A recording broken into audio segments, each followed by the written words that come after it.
All right, what up, YouTube? It's your boy Marlon G. No cap, no filter. Saints. I'm your host. I got my dog Brian back in the building, man. What up, Brian?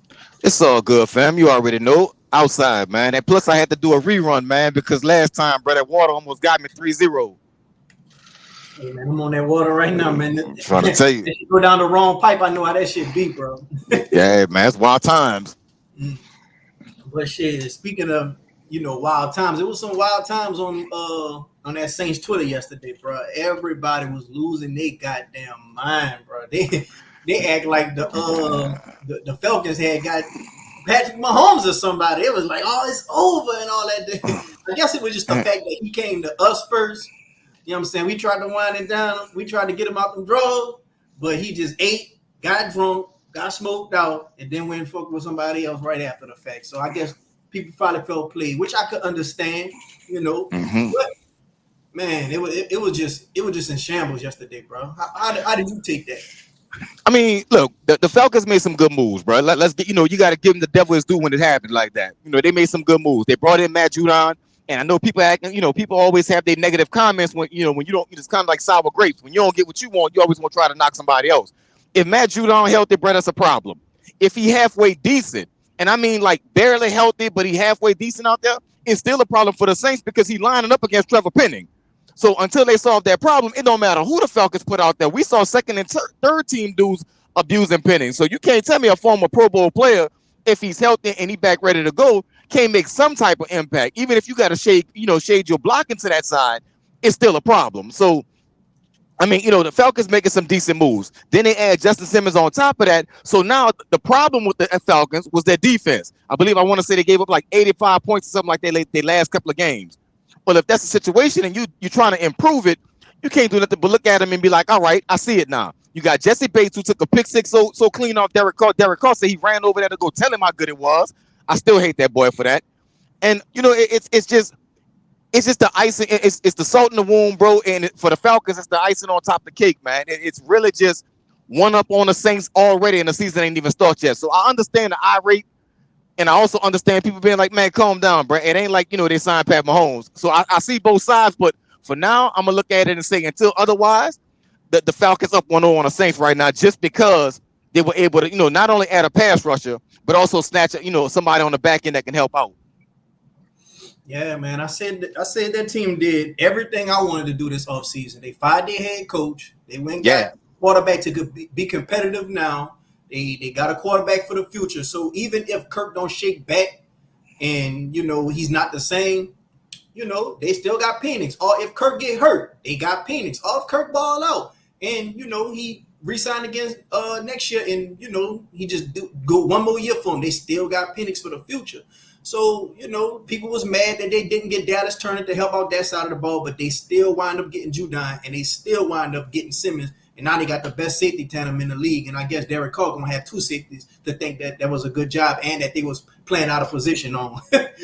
But and a lot of people talk about Matt Judon. They talk about how he's 32. I had said, yeah, they got a pass rusher that's still in his prime, which I ain't really mean like in his prime, in his youth. But these last two seasons that he was healthy, he produced the best that he produced in his career. 12 and a half sacks and then 15 and a half sacks. Chase ain't never even do that.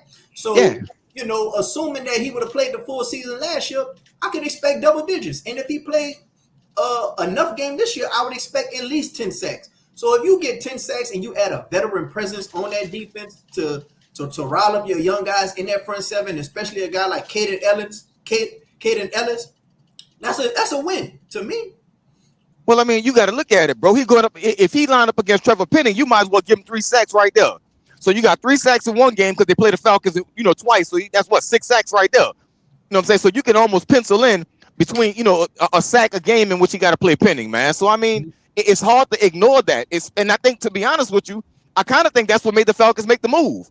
They saw the Saints play. They see all of the reports. I mean, you can't go nowhere on social media without seeing a clip of Trevor Penning getting absolutely abused in some way, shape, or fashion against, 2s and 3s out there against the Arizona Cardinals for preseason. It's not getting better because if you look at him practice, he's still doing the same thing. And the one thing we found out now is that he's a head case. So he not only was he getting abused in practice, he got abused in a game. Then he lost his head. So now he's a head case. So now every time you step out there, you got to worry about it, whether it's a mental thing or a physical thing with them. And truthfully, it's both.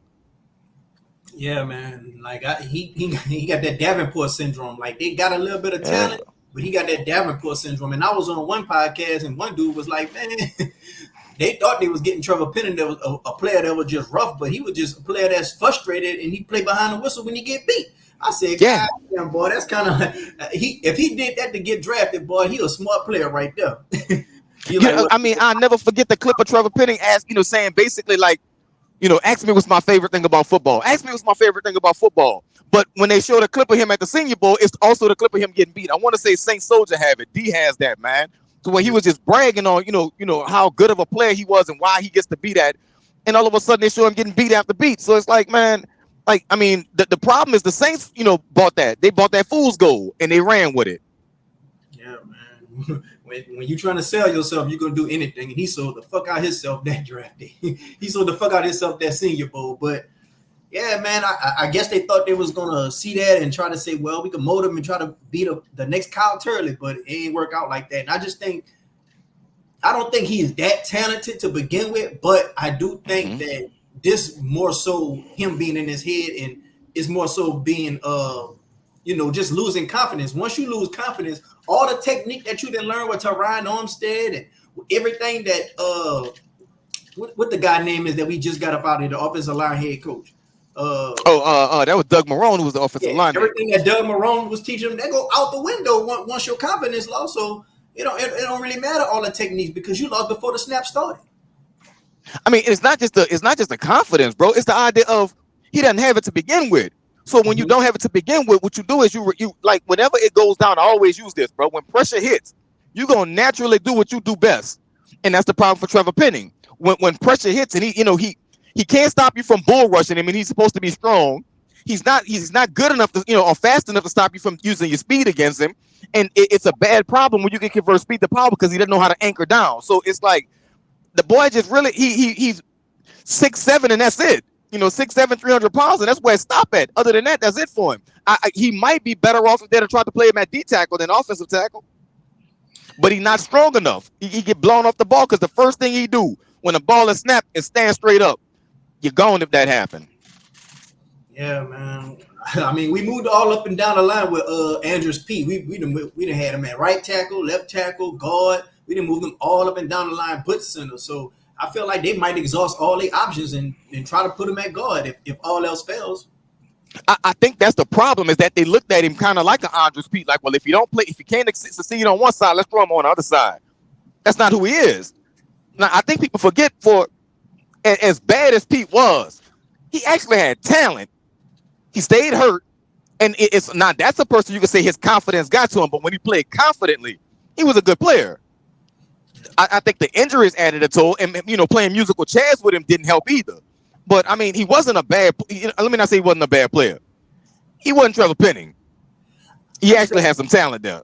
Yeah, I think the problem with Andrews Pete was he was kind of solid, but when he messed up, it was just so noticeable. It was noticeable. It was so noticeable because everybody could just see him mess up, and it'll be whether Drew Brees getting hurt or just a bad sack or just players coming wide open. Like it was just very noticeable when he messed up. So that's what I think the problem was when it came to a guy like Andrews Pete. But man, he got up out of here. But with Trevor Penning, bro, I really just don't know what they're gonna do because how could you feel that against Clowney week 1? Man, it's gonna be tough, bro. I mean, the Saints got some questions that need to be answered, and I think the bigger problem with it is that it seems like they're waiting to like almost like they're waiting to get the results. You don't need to wait on this one. You know what it is. You know what I'm saying? It's like you don't have to wait for the 49ers game or wait for the final preseason game or wait till week 1 and he gets beat week 1. No, you don't need to wait. You know exactly what you have in him because you've seen it at practice.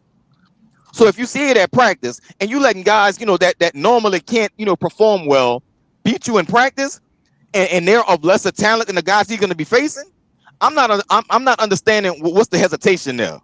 It's almost like a reluctance to admit you failed in that pick, so you're gonna keep putting him out there regardless, and that's detrimental to your team. But there's only one ray of sunshine out there. If Penning is playing, that's more likely than not that Derek Carr gonna get blindsided. Y'all got any questions in the chat? Go ahead on and put down your questions in the comment section. We'll try to get to your question as soon as possible. What up, Jerry? Look at this, somebody right here. This is my first stream. I'm a depressed Saints fan. They ain't serious at all. Fuck DA and Carr.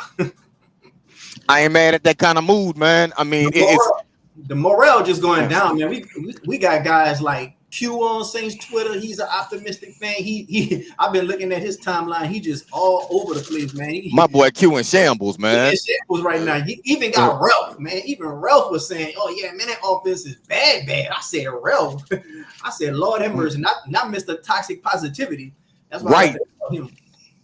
I mean, you know what type of time the Saints got to be on to make people like Ralph and Q, who are eternal optimists, turn around and be like, you know what, I ain't feeling good about this season.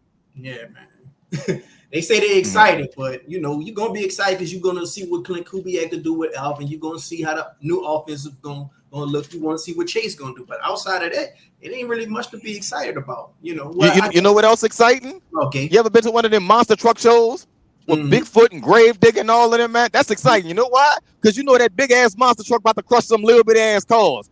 It ain't good for the car. But it's exciting as hell to watch the monster truck do it. And that's exactly what we watching. We about to watch monster trucks run over our damn car. Man, let me go ahead on and get into the same spaces you did, bro. You did same spaces like a few days ago, and you dropped a bomb on people, bro. I don't know if a lot of people really just, really just kind of like skimmed over it or not, but you kind of alluded to Marshawn Lattimore probably not as injured as we believe. Yeah, man, that was the word on the street, bro. That he wasn't really as injured as it was led on to believe, man. That, and it's not the first time he's had that accusation labeled towards him. And right after I said that, all of a sudden the report started coming out. Marshawn is starting to rev up his practice activities. He should be ready to go week 1. I don't really think Marshawn wants to play for DA, and I think that's really the gist of it. I think they kind of, I'm not going to say mended the fences, but kind of agreed to disagree. And in that regard, I think it's still a situation to where the Saints know that they can't move Marshawn just yet.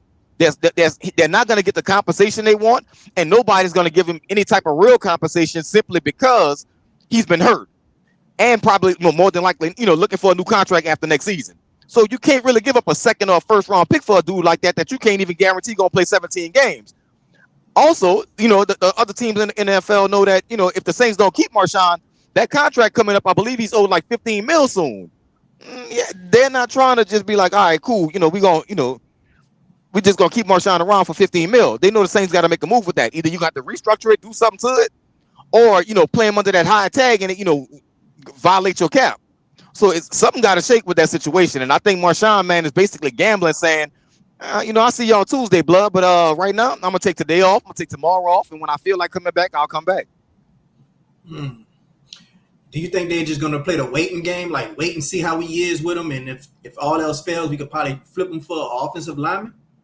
I don't think they can, because it'd be better off if this was like the NBA, when you could just trade salary for salary and nothing happens. They can't do that, because if they trade Marshawn, they really don't do nothing. Now they put themselves in a better position to trade him when they did that restructure, but that's the problem. The time is ticking now, and if he's on the roster week 1, that kick in. So once it kicks in, that's it. So you can try to trade him at the deadline, but it really and truly, you waiting too long, because if you want to bring in an offensive lineman, now was the time to do that. Why wait when you have to get somebody acclimated to a brand new system, have him out there, understand the cadence and the calls and the audibles? I'm like, you really gambling. You playing with fire if you do that. Do you think the same thing is going on with Alvin Kamara too? Because he just watched Pete Werner get paid. He watched him try to throw a bag at Justin Simmons. Do you think AK is playing the same game as Sean? Or I think so, but I'll say this: I don't want to question Alvin's integrity and the idea of he's already kind of made it clear that when I wanted to sit out due to my contract, I said I sat out because of my contract. So it's a little bit hard to kind of question him now and be like, well, say, bro, why you not out there? Is it really back tightness or is it your contract? Because he's the type of dude that'll tell you, nah, that's why I did it. Please don't do that, sir.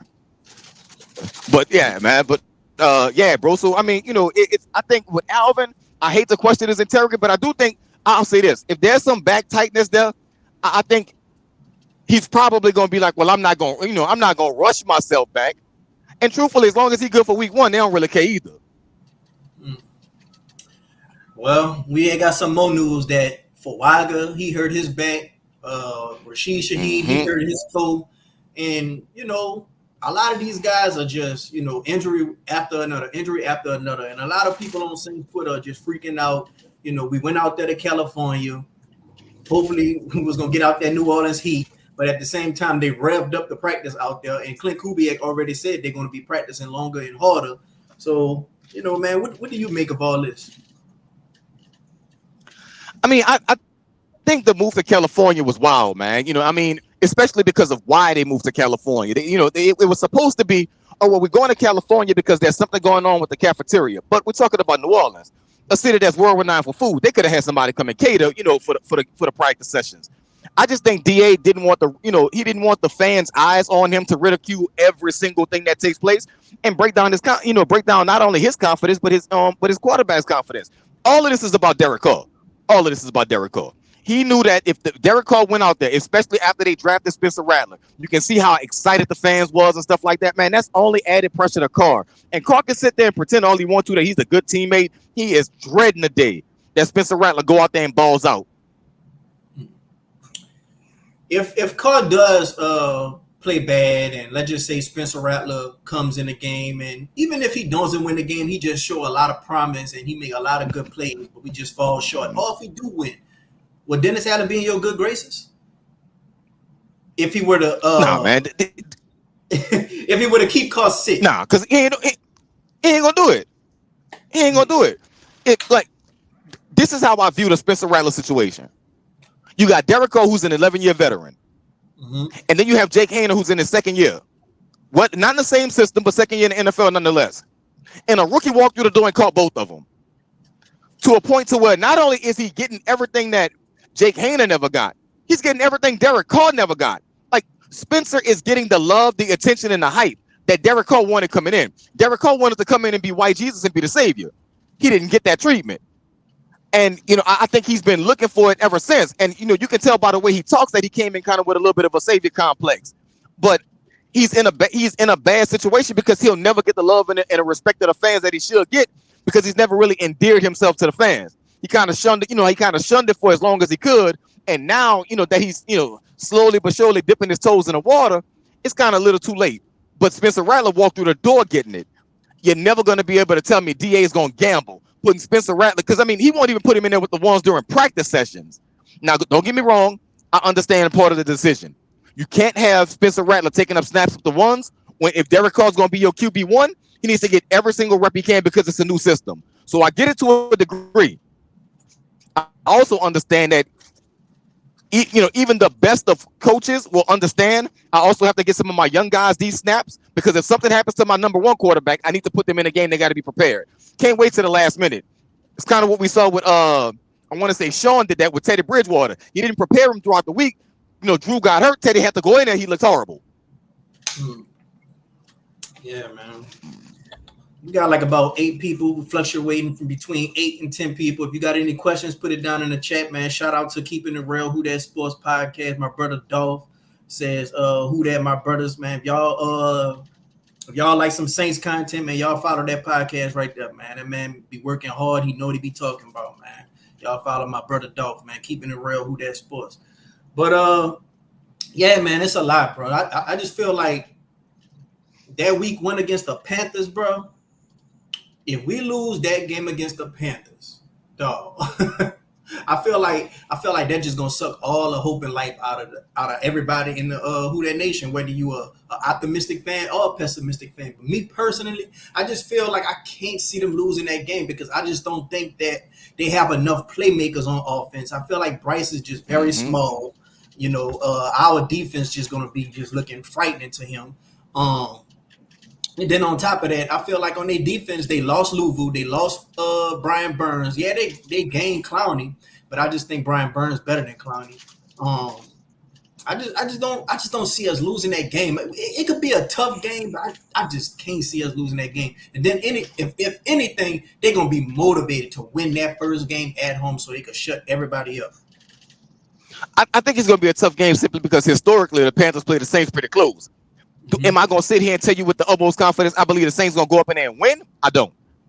I don't. I think there's too many situations that don't bode well for the Saints. Right now, the Saints have too many what ifs. They got too many questions that need to be answered. Too many I don't knows. They're piling up by the day. So it's bothering me.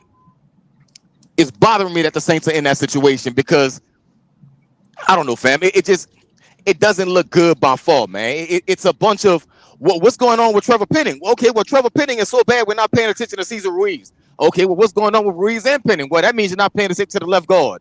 And then, as you mentioned earlier, Fuaga goes out, with back tightness. That could be something that lingers throughout this year. We don't really know the severity of that just yet. The running back situation behind Alvin Kamara, what do we really know we have? And Alvin is suffering with an injury right now. So you got Jamal, who's celebrating 6-yard runs and he shouldn't be. You've got Kendre Miller, who got hurt stretching in OTAs, or whatever like that. He ain't been seen since. And you got Jordan Mims and James Robinson, who in our system is unproven. So it's like, what exactly do you have besides, possibly AK and possibly Taysom? So it's a lot. And then I haven't even gotten to the wide receivers yet, who after Rashid, Shaheed, and Olave, what do you really know you have? Pretty much a bag of nothing. Tight ends, a bag of nothing. So, it's too many I don't knows. And not to mention, in order for Derek Carr to be successful, everything got to go perfect. You got to have 72-degree weather, you know what I'm saying, sunny, you know what I'm saying, the birds got to be chirping. I mean, it's got to be perfect outside in order for him to even play well. And and that's just play decently. That ain't even going out there being elite. Nah, man, that's too much to ask. And it looks like a problem.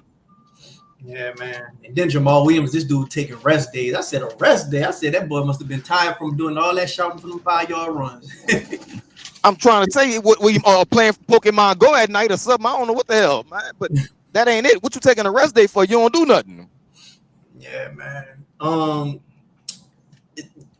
Is Cesar Ruiz really just on some Homelander stuff right now? You know the Homelander gift where he just looking and he like, damn, ain't nobody really worry about me. All of heat on Trevor Penning right now. Is this dude one of the most luckiest dudes on the office right now? I mean, he got to be, because really and truly, the reason why Cesar Ruiz got that second contract, the contract extension, is because the Saints were looking at him and saying, well, we really don't have a choice because he's healthy. I believe, if I'm not mistaken, I want to say McCoy got hurt earlier that year. So he's, by and large, he ain't good, but he's reliable. He don't miss no game. So I mean, it's kind of, you know what I'm saying? So he be out there. And this is after he came off of a foot injury. You know what I'm saying? So it's like, you mean to tell me this dude really gonna be there? Oh man, we gotta pay him. And then, like you said, it's the Homelander thing to where he looking like, okay, so then we got a rookie over here playing left tackle that's really a right tackle. They really don't know who they're gonna have playing that left guard. They got, McCoy, okay, he good. They just gonna sing his praises all day long. But when I think about it and I look around, I got this dude next to me. Boy, I'm good. I can mess up all day long and nobody ain't gonna say nothing.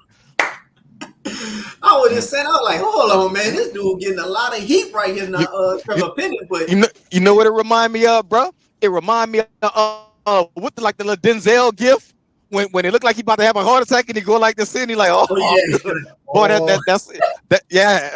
that's Cesar Ruiz right there. Like, wait a minute, I got him next to me. Oh, I'm good. Damn, man, that's crazy, bro. And then it's always the ones who just don't be all that, who be the ones who healthy. Besides Cam Jordan and Demario Davis, they're the only two. But them Pelicans, boy, I remember all our good players to get hurt, but them garbage ones, boy, they like Iron Mike, boy. never miss, boy. I mean, the Iron Man out there, they like Cal Ripken Jr. Yeah, man. If you got a question for us, man, go ahead on and put your questions down in the comment section. We'll get to it as soon as possible. We trying to be interactive podcast for y'all and, get y'all voices heard, man. If y'all got any frustration, go ahead on and put it down in the chat. If y'all got any optimism, just go ahead on and put it down in the chat. We ain't going to bite. If you got a different view than us, go ahead on and put it down in the chat. You had to tell them like you were telling them people in spaces, man. Like people be feeling like Yeah, they man. You know, different it ain't that bad. Yeah, man, but we're gonna have to see, bro. Like one thing I can say to be excited for. I can say Chase does look good. You know, I can say that man is well ahead of schedule. I can say Gay, he's looking very fast. Like we didn't go against the Cardinals starters, but at the end of the day, sometimes when you're looking at film, you just worry about what the person is doing. And Gay was out there flying all over the place. And and another thing I could say, like there's still room for optimism for Clint Kubiak. Like the offensive line ain't really doing much right now, but sometimes when it comes to a coach, you got to see how he do when he facing adversity instead of when things is all peaches and cream. That's how you really know you're a good coach.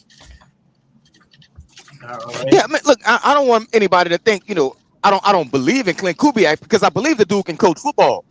I believe I believe he has his game plan. I think he's going to be able to execute it. The problem is I don't think it's him. I think it's the talent that he has to use right now. Like I think he can damn sure coach, you know, if he get his way. If he can get the type of players he needs in this system, I think he'll take off. I think that's the biggest problem, though. You got to get him the talent that he needs. And right now, the biggest issue that you have is in the trenches. So, I mean, I don't care how good of a play caller he is. It's not going to look like that unless you got either the right quarterback, and he doesn't, or you got the right O-line, and he doesn't. And speaking of that, we're gonna get right back to that. But we got somebody with a question in the chat. He said, "What happens if the Saints start off 1-15?" 1-15? 1-15. That's his question. I don't know if this is the Saints. No, it's 1-5, fam. Oh yeah, 1-5. No, it's 1-5. Oh, okay. I'm sure. Man, but I was about to say, if there was 1-15, the Saints should have made a move to fire Dennis Allen. And I know they don't fire coaches in season, but if they're 1-15, you gotta let him go, bro. Like you should have fired him a long time ago. I swear to God, to be honest with you, I thought it said 1-15, though. To be honest, I wouldn't be surprised if they started 1-5. Okay. It wouldn't shock me. I think the reality of it is, man, is when you look at the Saints, like I could very well see a 1-5 start. It wouldn't shock me at all to see that happen. And what do I think happens? I think they're gonna let Dennis Allen kind of try his best to right the ship. This is my prediction because it's the most Saints thing ever. The Saints start off struggling. Maybe that 1-5 that Justin is talking about here. They start off 1-5. Some kind of way in that stretch, Derek Carr gets hurt. They put Spencer in there. They win 3 straight. Now they're 4-5. Possibly 5. Or as many games they need to get even, so to get to 500. So they're 5-5 now. Not Derek Carr healthy. What do you do if you're Dennis Allen? Well, knowing Dennis Allen, he gonna put Derek Carr back, and then the Saints lose the remainder of the games, and now you miss the playoffs. That would be the most Saints shit ever, and I could damn sure see that happening. That's crazy. I can't see 1-5. Me personally, I think we for sure beat the Panthers. Like I'm confident in thinking that they can beat the Panthers. The Falcons, now that they got these 2 defensive players. But then your next game. Now the Falcons was like the Falcons was like game 5, right? Because 3, 4, and 2 was Cowboys, DC, huh? I think Dallas is week 2, if I'm not mistaken. I think Dallas is week 2. Well, yeah, that's what I was saying. Like I think it's Panthers, Dallas, Philly, then the KC. Then I think it's Panthers. I think Falcons is like week 5, and then Denver come in after that. I want to say. I could see them beating the Panthers. The Cowboys, but again, then Justin would be right. Justin would be right because you got Micah Parsons on one side, man, and they're just gonna line him up against Penning all day long. Who gonna stop him? Yeah, but I don't think they offense could really score on our defense because they ain't really got nobody that really just. I don't know. I guess because they ain't really this is my problem. This is my problem with the whole thing with Dallas. If the Saints and the Cowboys are playing, and let's say it's a tight game, who do you trust more, the kicker in Dallas or the kicker in New Orleans? Good point. And then who do you trust? That's why I think. That's why.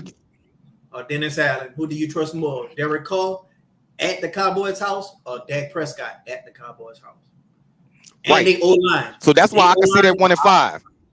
Yeah, you right. Right. I can see. When I look at that schedule, I can see 1-5. Now, mind you, I was giving them a win against Atlanta, but Dallas, Philly, KC, all losses. So although Dallas, I think the KC at first they only lost Pollard, right? Yeah, I think so. And they got the situation with CeeDee Lamb, but I don't think he's gonna sit out. Yeah, you probably right, man. You probably right. Go ahead. Somebody else got another question. Let's go to Rise C. What's the best way the Saints to start a rebuild? To be honest with you, Rise C, they already in the middle of a rebuild. They're just not saying it. That's why you see them being, cautious with the contracts. The Saints not really trying to give out a lot of money because they're trying to reset the cap, build with their draft picks, and basically do a slow cook when it comes to the rebuild. So now it would be crazy to start a rebuild by saying, you know what, trade everybody, because that's going to accelerate the cap on a lot of people. But over the course of the next couple of years, you'll see just what I'm talking about. You're going to see a lot of the players that we want to stay around going to be gone. You're going to see possibly see Marshawn gone, Alvin gone, Taysom gone, DeMario gone, Cam gone. That's just 5 names. When you lose 5 players like that, that is a rebuild. Speaking of trades, I was talking about if we do make a trade, teams gonna want Sean Adebo, and that kind of got a lot of traction on Twitter, and everybody was saying, "Oh, Adebo got to go." I mean, I would say this: it's more likely than not that they keep Adebo than they keep Sean. Now, that's the reality of it. They got a chance to pay Adebo. Marshawn is already dug in, and again, it's the health concerns. Adebo ain't no spring chicken. I ain't gonna say it like that. He ain't no health, the bill of health out there, but he, I think he's probably at this point more serviceable, and he should be cheaper than Marshawn. Right. See, follow-up question is, what would you do? I guess he asked him, what would you do if you Mickey Loomis? If I'm Mickey Loomis, I tear it down to the studs. I find my core players, I keep them, and I build around Spencer Rattler. Because while you can basically pick the Seattle Seahawks model and do it that way. I got a young quarterback on a rookie contract, a 5th-round rookie contract at that. So I got plenty of time. I got 3 years after this year to build my team. And by the time he needs to get paid, now I can pay him, but I got a Super Bowl caliber team. And I got a dude that's 3 years in the same, 4 years in the same system at that point. That's what I would do. I would tear it down to the studs. After this season, you play it out. But you thank Alvin for his service. You thank Cam for his service. You start getting rid of your veterans and you start replacing them. You use those comp picks. You do what you have to do. You build through the draft. Well, you know what? I'm glad you asked that question, Rock, because now that I said that, the first thing I do is get some new eyes in the building to help me with the draft, because the Saints draft ain't been looking great lately either. It's too many misses. Is that mostly Mickey Loomis, you believe? I think it is. But Mickey is not the dude. I would say this. If I'm telling you, say, bro, I like this guy right here. Pick him. And you override the ruling and be like, nope, I'm going to take him instead. Ain't a damn thing I could do. What do you have me in my position for if I tell you what I think and you pick the opposite anyway? That's what Mickey Loomis is right now. And I think he's got his hands he's too hands-on right now. When Sean was in the building, that wasn't happening. Because it's Dennis Allen, Mickey has he has the ability to overstep his boundaries and say, nope, we're taking him. Sean wasn't going for that. Now, on that Keeping It Real Saints podcast, I was just telling people follow. I heard on his podcast, he had like a credible source on his podcast he was interviewing that said Sean was overruled when it came to the Davenport pick. He didn't want Davenport. Yes. Yeah. That was that. Okay, the whole thing with that was, man, people think Sean just picked Davenport out of picking Davenport. He wanted Lamar, and he was going to take him anyway. Lamar ducked. The word is Lamar ducked him because Lamar didn't want to basically be Taysom, and he didn't want to sit. He wanted to start immediately. Well, Drew was here, so that wasn't gonna happen. So apparently, when it was time to do them workouts, he ducked them. But didn't he have to sit behind Flacco anyway? How? Say what? Didn't he have to sit behind Flacco anyway? That first year, yeah. Excuse me, bro.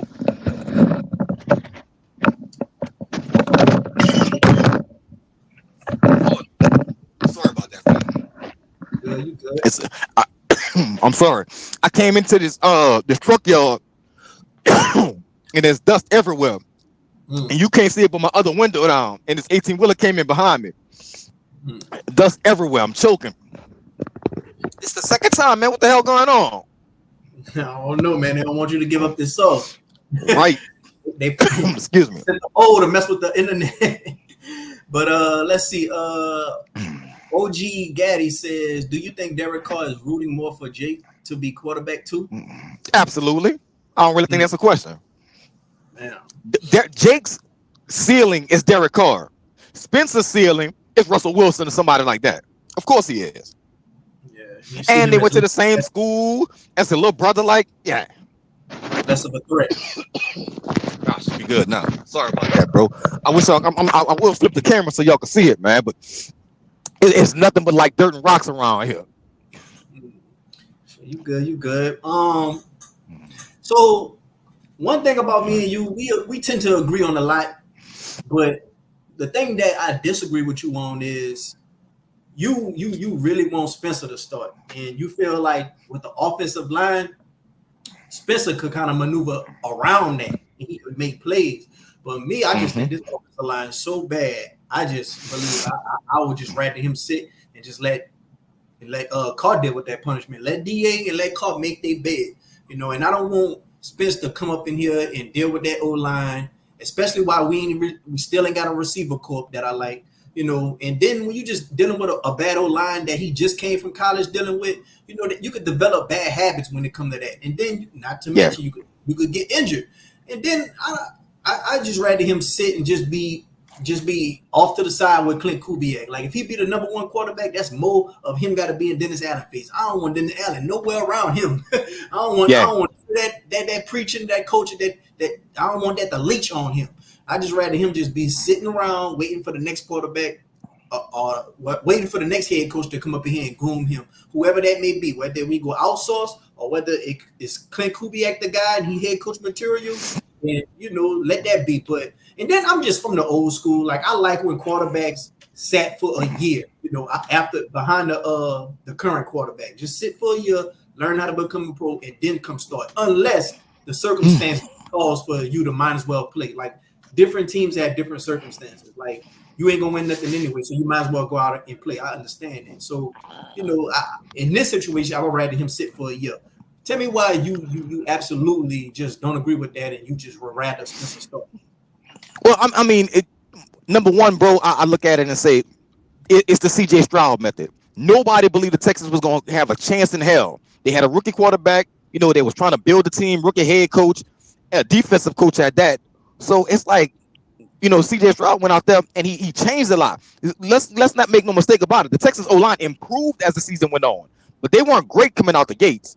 So to me, I feel like if you put him in there, maybe it forces the Saints to say, you know what? We can't put him behind that O-line because that's our future. And in Derek Carr's case, we can afford to do it. We have an 11-year veteran. So, he should be able to work his magic. He'll call the protections. He'll do this. I think everybody plays a little bit harder when you have a rookie back there because they know the only way we're going to succeed is if this dude is good. So, therefore, we got to kind of step up a little bit. With Derek Carr, you looking for him to kind of, be the leader of the team, take the reins. You're not going to look for that for Spencer, but you can hear it in his voice. That's the leader waiting to happen. And I think, I think there's not some credibility. I think it's 100% credible when you hear people like Saint Soldier say that the players want Spencer to play. I think there's a whole lot of truth to that. Yeah, man, I really just wish I could be a fly on the wall and just see how the players gravitate towards Call, like, off camera. Like they could say the political thing on camera, like what you want them to say on camera. But off camera, what they talking about in the locker room amongst themselves, what they talking about when they just chilling with nobody else around. Like I'm pretty sure it ain't what they be saying on camera all the time. But Derek got a comment right here, says Jeff Ireland is great at spotting talent and draft, and Mickey keep overruling him and keep trading away draft pick, asking the man to work miracles with limited picks. I can't argue with that. I can't argue with that at all, man, because that's just the way it looks. I mean, I believe Mickey overrules him a lot, especially because, I think we all as fans, people that's covering the team, we all have to remember that the divorce between Mickey Loomis and Sean Payton is not as smooth as it appears to be, on the outskirts. That, it's a little bit of betrayal, on Sean's part, and I'm pretty sure there's some hurt feelings and bruised ego on Mickey's part. Like, if you listen to Sean, like him and Mickey used to get into it all the time. as far as like, how they would go about, I guess building a team. They never really saw eye to eye on everything. It's just that Sean had enough skins on the wall and enough favor inside the office to where if Sean wanted it, it was Mickey's job to make it happen. Now that you have Dennis Allen there, and of course, Sean leaving the way in which he did, I think there's a large part of me need him. I didn't need him at all. I mean, I'm the one that hired him. I'm the one that built this. I put it together. And you want to see me do it again? Watch me. And I'm going to take somebody that's not considered to be on his level, and I'm going to do it with him. And I think that's why we see the ego the way it is. And that's why I think Mickey Loomis is overriding a lot. He wants to be the guy that says, it's my job to make this team, and I did it. Not Sean. Excuse me. Do you think it'll ever be a day where he just say, okay, well, the game has passed me by, or I'm just not doing a very good job at the moment. I'm gonna go ahead on and let Jeff take the reins, or let Kai Harley take the reins. Never happening. Not in this lifetime. I think at some point, because Mickey is like, I want to say, man, Mickey might be like, pushing close to 70. I want to say in that case, at some point he gonna hit his magic number, and he gonna be like, all right, enough is enough. I'm out. But until that day, absolutely no chance of him being like, you know what, I'm gonna go ahead on and just let Kai take over. Because even if he did, even if he lets Kai take over, he's still gonna be, it's still Kai got to report to him. It's not just gonna be that, Mickey all of a sudden gonna ride off into the sunset and go play with the grandkids. I don't see it happening like that. If anything, I think the hierarchy inside the Saints organization would change. I think what it's gonna be is it'll be a situation to where we're looking at it and saying Mickey takes over for Dennis Lauscher per se. And once he takes over for Dennis Lauscher, it automatically elevates everybody else to come up afterwards. So it'll be, Kai moves up, Jeff Ireland moves up, things like that happen. And, I don't see a situation to where Mickey just feel like, you know what, man, I'm tired of this. I'm out. I ain't got time for these broke ass fans, with their complaints and all of that. I'm just going home. I don't see that happening at all. Yeah, and I know his ego probably getting even more big because he's already see what Terry Fontenot doing out there in Atlanta. So it's like, man, I can't go out like that. I got to do something, But we're gonna have to see, man. We got another comment by Justin. He says, "Do you believe the Saints make a move for offensive tackle before the season?" I wish I could tell you the truth and say, yeah. Do I think they will? I mean, I would think that depends on who's available. Right now, I know everybody's looking for a free agent tackle. They don't have any. DJ Humphries was somebody, stays hurt. Didn't really play well when he was in Tampa. DJ Humphries stayed hurt. Donovan Smith was in Tampa. Didn't really play well, the whole time he was there. You got Bakhtiari, who's a left tackle, not a right tackle. So you're going to play musical chairs all over again? It's a lot with it. It's a lot. So, no, I don't see it happening. Damn, bro. I mean, when it comes to the offensive line, bro, I'm really just wondering, how they going to look at first week against the Panthers, because the Panthers, they do got defense. They, even though they lost Burns and Louisville, they always had a good defense. So even if they did lose them, our offensive line still might have them get the business. Clowney might come up and get 2 sacks off the dump. And Penning, he might be the dude that everybody gonna get a bounce back game from. If you a defensive end and you just been in a slump, you ain't recording stacking about a good 4 weeks, a month straight. Oh yeah, you got Penning coming up on your weekly schedule, or you got him penciled in right there. That's your bounce back game. So I'm feeling like if that's the case, but we gonna be in for a long season. If Penning gonna be everybody. Wait, hold on, Mark. Can't. Oh, you couldn't hear me?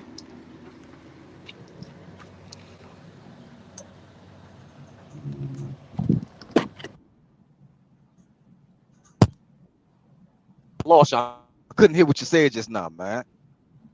All right, I said I'm wondering how the defensive line gonna look versus our offensive line versus the Panthers, because they lost Burns and they lost Louisville, but they always seem to have defense. But Clowney, he might get like 2 sacks off the rep, and I'm wondering, man, Penny, he might be everybody bounce back game. Like, it might be defensive ends around here ain't record a sack in a month, but they see Trevor Penning on their schedule. They got him penciled in and like, oh yeah, that's my bounce back game right there. If that's the case, boy, we're going to be in for a long season. Not to mention, don't let McCoy or Fuaga miss time. That's my concern right now. If anybody else along the offensive line gets hurt, it's pretty much a dead season for the Saints. Like that's the crazy thing about the way the Saints are structured right now. They can't afford to lose anybody else along the offensive line, and not in many positions actually. I mean, think about it. If Alvin goes down, are you confident in Jamal being able to carry the load? And for me, Kendra might not even make the 53-man roster at this point. So I mean, the Saints don't have depth on offense. So any injury is really going is going to set them up for failure. They're gonna have to go to Taysom time. It's gonna be Taysom time, man. And man, That's about the only thing. yeah, man, yeah. That if all else fails, go to Taysom. If all else fails, go to Taysom, and they gonna just mess around and get him hurt. But we're gonna have to see, bro. We're gonna have to see because that depth right there is not looking good from the offensive line, the running back room, or the wide receiver room. If Rashid Shaheed go down, sure, there ain't gonna be nothing to just put double coverage and shadow Olave all game. That's what I'm saying. It's and for as well as AT played in the first preseason game, I mean, he's still unproven himself as far as being a number 3 wide receiver. So the Saints really don't have the luxury of being able to say we can lose somebody offensively. They not on the O line, not in the wide receiver room, not in the tight end room, and not in the running back room. Like like the Saints' offensive depth is, I mean, it's bad, bro. And that's being mild about it. That's me putting it nicely. Got a few more questions for B, then we're gonna let them get up out of here. If you got any questions, put it down in the comment section below. We'll get your question asked as soon as possible. We're trying to be engaging on the pod. So any questions you guys have for Bryan, go ahead on and put it down below. We're gonna get it to you guys as soon as possible. You know what I'm starting to think? I'm starting to think like, okay, if the season do good, they're gonna be like, okay, y'all should just believe. But if they do bad, they're gonna try to kind of backtrack on all their words and be like, well, we was in a rebuild. But nah, you was trying to be competitive because you kept trying to be competitive for this division. You know, they can't have it both ways. Like they can't have this excuse if it go this way, but then if it go this way, they could be like, oh, I told y'all so. Like that's one thing I'm afraid of, because if Dennis Allen failed, they'd be like, well, how would you expect him to do anything with this offensive line and do this and do that? No, you had a chance to fix all this since January. You didn't really live up to the bill. You knew all these struggles, and you went out there and you performed bad because you didn't do the right job. So I don't want to hear none of these excuses. Like they knew that they was one of the top dogs in this NFC South. There was them, the Bucks, and the Falcons after they made their move. But the Falcons just got better. So I don't want to hear all these excuses, because it's starting to seem like they're going to have built-in excuses for Dennis Allen and make it seem like they weren't trying to be competitive this year and they were just trying to rebuild. Like, I know you said that's what they're already doing, but at the same time, I think that they were still trying to be competitive because we got Chase, we got Gay. That fixed the pass rush and the run stopping ability. We tried to go after Simmons, and we got Clint Kubiak. So I don't want to hear a lot of these excuses. Plus, we drafted the left tackle that we damn sure needed in Fuaga. Yeah, well, I think the whole thing what it is, Maul, bro, is like when it comes to the excuses. Well, first of all, that's exactly what Dennis Allen is counting on, and that's why I keep telling people. Everybody think, oh, if he have a bad season, he gone. No. I think he has to have a horrible season in order for him to get fired. If Dennis Allen wins if he wins 7 games, that's it. Like it's still a positive season for him because they are in a rebuild, and that's exactly what they're going to use as an excuse. They're going to tell everybody, no, we were in a rebuild. For Dennis Allen to win 7 games with that offensive line makes him Vince Lombardi, because shit, we already heard him say that one. That he's Chuck Noll, Vince Lombardi, all these people. So if Dennis Allen wins 7 games, that's all Mickey Loomis needs to justify it. Now, when it comes to the rebuild part of it, and you mentioned some of the players that they brought in, well, that's a part of the rebuild. You bring in a Chase, you put him on a 1-year deal. You see what he can do, because if he can ball, that's your new Cam Jordan. That's your new long-term answer at defensive end on one side. So yeah, you make a move like that. You make a move to bring in Willie Gay, because you already know when you got to go to your rebuild, you got to get rid of DeMario. So it's consistent with exactly what they're doing. It's a slow cook to a rebuild, and I mean, right now, for all those who looking for Dennis Allen to get up out of there, it's not gonna happen. You got Jerry said, "Will the Saints get another offensive lineman?" That's what everybody asking. Yeah, and I'm gonna answer it the same way. I would love to tell you that they will. I think that's gonna depend on who's cut. Now it's gonna be hard, because when you think about it like this, right now across the NFL, offensive line. Teams are trying to get their most of their starters and their backups. So that means what's the chances of you being able to trade unless you give up something that's gonna hurt? What's the chance of you being able to trade for offensive lineman that you don't have to give up a quality draft pick for? Because, and not to mention that, but if you're giving up a quality draft pick, you're not even getting their first or their second team guy. You probably getting their third team guy. Now, mind you, sometimes that works, sometimes it doesn't. But that's what, like, if I'm the Chicago Bears, for example, or the Green Bay Packers, why would I give you my first or second team offensive tackle? Why would I do that? Unless you're gonna give me something that's gonna make me feel comfortable with it. So, are you willing to? The question to the fans should be, what are you willing to give up for offensive tackle at this point? Is it a second round pick? Is it a third round pick? What's your thing? Because a fourth round pick ain't gonna get it.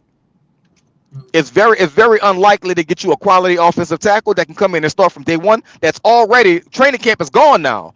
So now you got to come in and be able to start week one with no prep. Well, one thing about it, when it comes to Dennis Allen, I'm pretty sure on his playlist he ain't listening to Lil Wayne because apparently he don't know what a metaphor is. So, Dennis Allen was, kind of confused on what a metaphor was. The clip had got around, made national news right after Penning made national news. We just being a butt of our jokes right now. What did you make of Dennis Allen, your head coach, who's supposedly getting us to the Super Bowl in our own hometown of New Orleans? What did you make of Dennis Allen not knowing what a metaphor was and had to ask the media? It wasn't surprising. I would say it this way. Maybe it's the idea if he didn't know what the word meant, but he knew what a metaphor was. And I'm hoping that's what the case was. I'm hoping he just didn't know what a metaphor was in that moment. Like, I know what it is, but I don't know what it is. I don't know. I didn't know y'all called it that. I was hoping that's what it would be. Because if that man truly didn't know what a metaphor was, then I don't know how the hell he went to college or how the hell he's an NFL head coach. I'm gonna tell you one thing. I went to college, and ain't a lot of smart people in college. Just because they're in college don't mean they're smart. I can tell you that right now. But man, I seen that, and I'll be like, man, I can't believe we making national news back to back and being the butt of all jokes. Like, this is crazy, and people really think that this team got a chance to win 12 games. It's just mind-boggling to me. Now, maybe he was joking, but if he was joking, it was a lame whack joke. And if it was a lame whack joke, you just a lame whack coach. And if you a lame whack coach, you better at least be about them X's and O's and just be a leader of men some way, somehow. Like you just better have it there. Like Dan Campbell. I don't know if he's an offensive coach or if he's a defensive minded coach. I know he was the tight ends coach, so I'm not sure if he's an offensive or defensive coach. But I know it seemed like Ben Johnson. He seemed like he the X's and O's guy, and Dan Campbell is the rah-rah guy. We ain't got none of that when it comes to Dennis Allen, unless you're just talking about the defensive side of the ball. But, I digress. But, man, when I seen that, bro, I was just in shock. I was just like, man, this just can't be my head coach that just representing my team. And he just going out here saying all this crazy stuff, bro. But that's where we at with it right now, bro. Man, look, I hope he trolling. I hope so. I hope he's trying to show he has some type of personality, but I don't believe it. I believe every bit of that boy didn't know what it was. And I mean, sometimes there ain't no shame in the game, but for an NFL head coach, you should at least know that because coaches talking metaphors. What kind of wouldn't surprise me? I think he kind of got like a little bit of Eli Apple in him. I think he kind of got a little bit of Eli Apple. I don't think he got it all up. That's what I think. Yeah, Eli got a little touch of something, something slow on him, man. I think Dennis Allen like that. I don't care what nobody say. I've been peeping a lot of stuff, and that right there kind of confirmed it to me. Let's see. Justin got another question. When do you think Gale sells the team? Never worry. Never worry 32nd. Yeah, man. That's crazy. I hope they don't get sold. Derek says, how did Mickey and DA let our O-line get to this point? They ride so hard for Carr. You would at least think Dennis Allen would have covered his butt and being that as his job is in Carr's hands. Yeah, bro.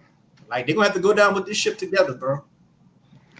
Sure. Yeah, they're packaged at this point, man. And I really think, like I said, it was a lot of ego involved. It was almost like a whole lot of, well, we don't want Sean to be able to get all of the credit for what took place. And man, let me tell you, bro, when it comes to Sean, Sean was definitely one of them dudes that all the way down to the t-shirts and the towels they gave away. He picked the colors, he picked the scheme. I mean, he was like, that's how involved. You know that word attention to detail.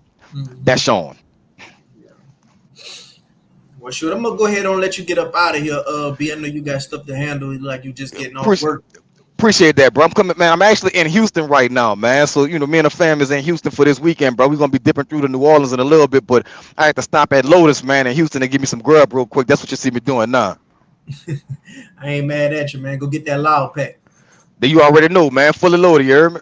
All I'm gonna right, holler at you, man. fam. Be safe. Got it.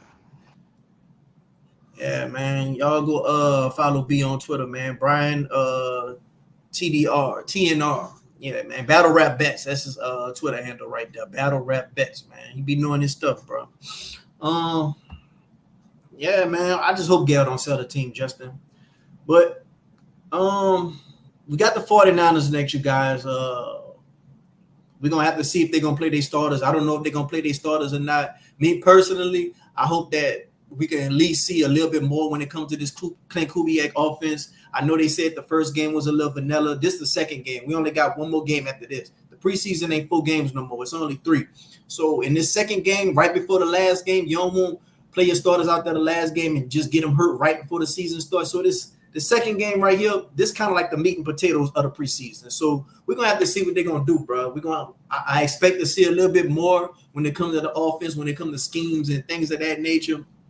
Foskey, we're gonna have to see if he's gonna get a whole lot of snaps again because he had led the whole team when it came to defensive snaps and he didn't do nothing the whole time. So we're gonna have to see, bro. But I'm gonna do a whole lot of more collaborations. Don't be surprised if you see your favorite Saints podcaster on the show soon. Yeah, man, I'm just doing a whole bunch of collaborations right now. Before the season starts, it's gonna get ramped up. We're gonna try to push more content, but until then, man, y'all just be cool. Y'all be safe. And who that, man? Get up out of here. I'll be having the next pod for you guys soon.